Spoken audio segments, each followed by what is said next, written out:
Good morning student. आज हम आपको आपकी कक्षा का संस्कृत का पाठ 11 महर्षि दयानंद के बारे में पढ़ाएंगे। इससे पहले वाले भाग में मैंने आपको बताया था कि सौराष्ट्र राज्य में टंकरा नामक गांव में श्री कृष्ण तिवारी नामक धनी के औदिच्य विप्रवंशीय धर्मपत्नी के भाद्रपद यानी कि भादव के महीने की नौवीं तिथि बृहस्पतिवार को मूल नक्षत्र था। उसमें सन 1881 को पुत्र रत्न पैदा हुआ यानी कि महर्षि दयानंद का जन्म के 10वें दिन इनके पिता ने इनका नाम मूलशंकर रखा। 8वें वर्ष से 4 से इनका उपनयन संस्कार 8वें वर्ष में हुआ। एक बार इनके पिता ने इनको शिवरात्रि के व्रत रखने को कहा तो ये रात भर क्या करते रहे, शिवलिंग की देखरेख करते रहे और एक चूहिया को बार बार जाते हुए उनके मन में कई प्रश्न भी उठते रहे।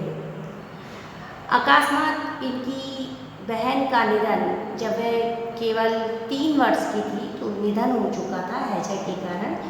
उसके कुछ समय पश्चात इनकी चाचा का भी देहांत हो गया और इनके मन में यह हुआ कि न किसी का जीवन है न मृत्यु है, तो हमें जो है ऐसा जीवन जी के क्या करना है। इनके मन में जो है वैराग्य के प्रति एक दीप प्रज्वलित हुआ, यानी कि इन्होंने सोचा कि मैं अब ग्रस्त जीवन को न ग्रहण करके बल्कि वैरागी का जीवन व्यतीत करूँ। और इसको सोचते हुए इन्होंने अपने घर को छोड़ दिया। सप्तस्य वर्षाणि यावत् मूलशंकराय ग्रामात् ग्रामं नागरात् नागरं वनात् वनं पर्वतात् पर्वतम् अभ्रतं परम से आनंदम। 17 वर्ष तक मूलशंकर गांव-गांव, नगर-नगर, वन-वन और पर्वत-पर्वत घूमते रहे, परंतु और उन्हें आनंद नहीं मिला। ठीक, सा आनंदम न प्राप्त, उन्होंने किसी भी आनंद को प्राप्त नहीं किया। पुनः नर्मदा तटे पूर्णानंद सरस्वती नामना सन्यासिना साकाश भोग विद्याश्च अशिक्षा।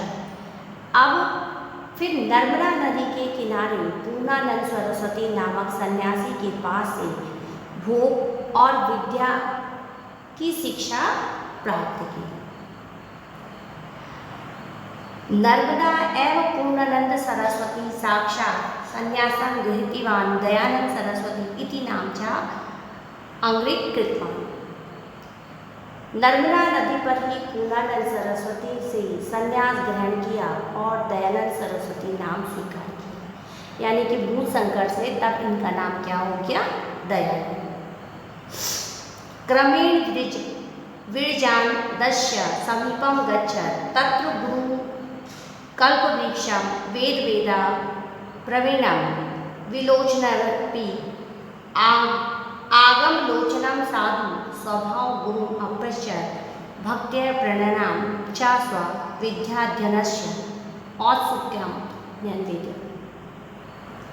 इसी क्रम से विरजानंद के पास गए। वहाँ पर गुरु कल्पवृक्ष वेदांग में कुशल नेत्रहीन लेकिन शास्त्र रूपी नेत्रों से युक्त सज्जन स्वभाव वाले गुरु को देखा और भक्तिपूर्वक प्रणाम करके अपनी विद्या अध्ययन की उत्सुकता के लिए निवेदन किया। जब उन्होंने वृक्ष के नीचे गुरु को देखा और तब उनसे कहा कि कृपया करके मुझे अपना शिष्य बना लीजिए। गुरु विराजमानोदपि कुशाग्र बुद्धि इमं दयानंदम ऋणी वर्षाणि यावत् पाणिनि अष्टाध्यायी अन्यानि च शास्त्राणि अध्ययनामास। गुरु विरजानंद ने भी कुशाग्र बुद्धि वाले इन दयानंद को 3 वर्ष तक पाणिनि के अष्टाध्यायी तथा अन्य शास्त्रों के बारे में बताया। समाप्त विद्या दयानंद परम श्राद्धेय गुरु अवदत् भवन।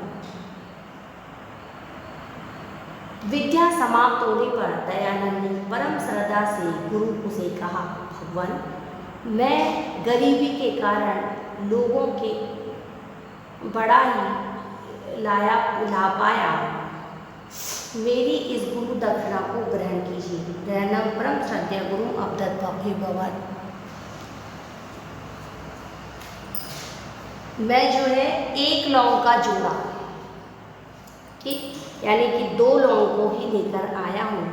मेरी जो है इस दक्षिणा को, जो गुरु दक्षिणा है उसको स्वीकार करें। अहम अकिंचित है केवल लवन क्या जातवे समानी अश्विनी अनुग्रह तो भवान मम इमाम गुरु दक्षिणा। हे गुरु जी, हे भगवान, मैं गरीबी के कारण लौंग का जोड़ा ही ला पाया हूँ, मेरी इस गुरु दक्षिणा को ग्रहण करें। अब जब वे अपना घर छोड़कर आते हैं तो वे क्या करते हैं, वो देखते हैं कि नर्मदा नदी के किनारे जो है पूर्णानंद सरस्वती नामक सन्यासी के पास से भोग और विद्या की शिक्षा प्राप्त की, ठीक है। उसके बाद नर्मदा नदी पर ही पूर्णानंद सरस्वती से संन्यास ग्रहण किया और दयानंद सरस्वती नाम स्वीकार किया। यानी कि जो कि उनके पिता ने नाम रखा था मूल शंकर, उस नाम को उन्होंने का त्याग करके उन्होंने अपना नाम क्या स्वीकार किया, दयानंद सरस्वती। इसी क्रम से गिरिजानंद के पास गए, फिर वहाँ पर गुरु कल्पवृक्ष वेद वेदांत में कुशल जो नेत्रहीन थे लेकिन शास्त्र रूपी, यानी कि शास्त्र में बड़े निपुण थे, बहुत तेज थे, शास्त्र रूपी नेत्रों से युक्त सज्जन स्वभाव वाले गुरु को देखा और भक्तिपूर्वक प्रणाम करके अपनी विद्या अध्ययन की उत्सुकता को बताया।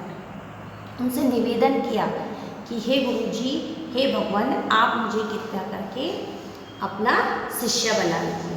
फिर गुरु गिरिजानंद ने इस कुशार्ग बुद्धि वाले इन दयानंद को 3 वर्ष तक जो है पाणिनि के अष्टाध्याय तथा अन्य शास्त्रों को पढ़ाया।